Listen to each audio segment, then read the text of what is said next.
For too long do we forget who we are, not just who we are individually, but who we are together as a unit.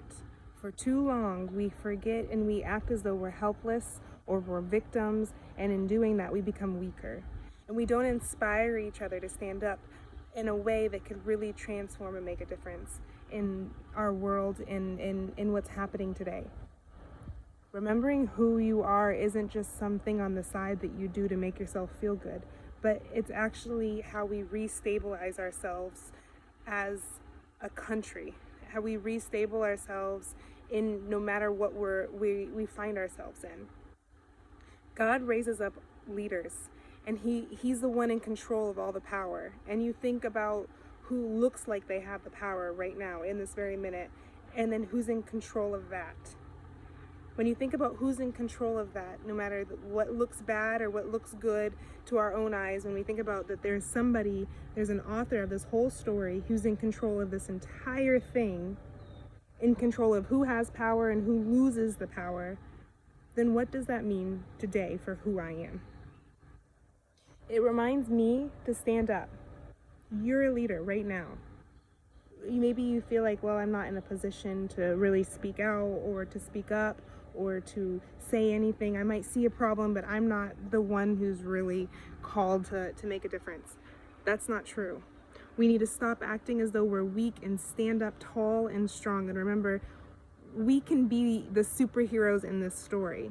And when I say superheroes, I mean we can be the ones that look and realize we've had these powers all along. What are the powers? We know how to love people in a way that can change lives. We know how to put down our defenses and become a helper to our neighbor in a way that can actually unify people with serious differences. And we know how to do that. That's powerful, and that's life-changing and transformation, and brings transformation to situations that you wouldn't even know how to start to change. It doesn't just come from problem solving in a way that we're looking towards the other people's problems, or we're looking towards what's happening and all the negative, and we're not looking towards the solutions in ourselves. The solutions are far off and distant, and if you can get other people to change, then that would bring the solution. No. Start problem solving in here. Start looking at some things that maybe you don't want to look at because you don't like the way that it makes you feel, or you don't like the situation that it puts you in. When you start to look at it honestly, start there. Start inside. Start humbling yourself and being more vulnerable with those around you. Start looking at yourself a little more critically, not to just bonk yourself over the head, but to say, okay, where am I at? Where am I trying to go? Who am I trying to be like? How am I going to do that? These questions need to be asked so we can have a clear vision of where we're walking. If not, we find ourselves just letting life happen to us and becoming a victim of whatever circumstances, whatever someone says around us, whatever someone makes us feel, wherever we're at right now. We just let life happen to us. Instead of standing up tall and knowing who we are, we say we're children of God. That means something. We stand up tall. In darkness, we don't quiver. We stand up tall. I was just reading in Mark 9, I believe, and it was when his disciples were talking to each other about like where they were going to get the bread. They forgot all the extra bread that they had, just fed the 5,000, and they had this, and they didn't bring it with them. They only had one loaf in the boat. So they were talking amongst themselves, and they're like, where are we going to get the bread? And Jesus is like, how do you not understand what I'm saying yet? Having ears to hear and eyes to see, do you not remember what I just did? How are you talking about these kind of things still? And to me, that just really shows us like how quickly our minds start wandering on the wrong questions, asking the wrong things, having the wrong concerns, and trying to solve the wrong problems. We don't have to solve the problem of how are we going to eat that way. We trust God, and in that, we solve the problem of how other people are going to eat. We love our neighbors in a way that we're not so consumed with ourselves because we know that God provides. He always has provided. He always will. And He uses us to provide for His people.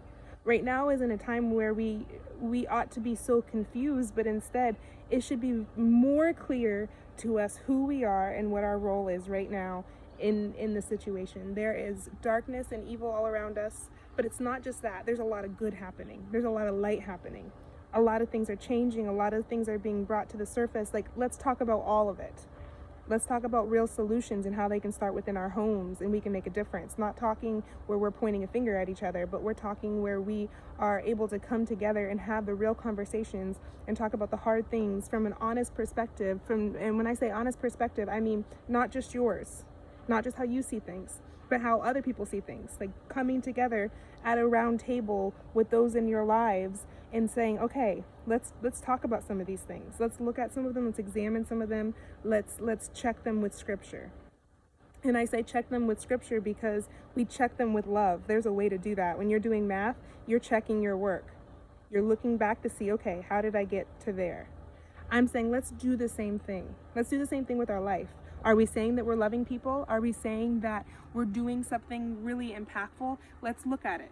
Let's see what it is that we're doing that's really impactful, what it is that we're doing that's making a difference, how it is that we can improve that, how it is we can more model Christ even in our efforts of helping, in our efforts of loving, in our efforts of just being. And let's not like make that such a far off thing, but let's look at right now in our own homes, how do we start? How do we make a difference? And friends, I just want to encourage you because you can make a difference right now, today. You were made for such a time as this.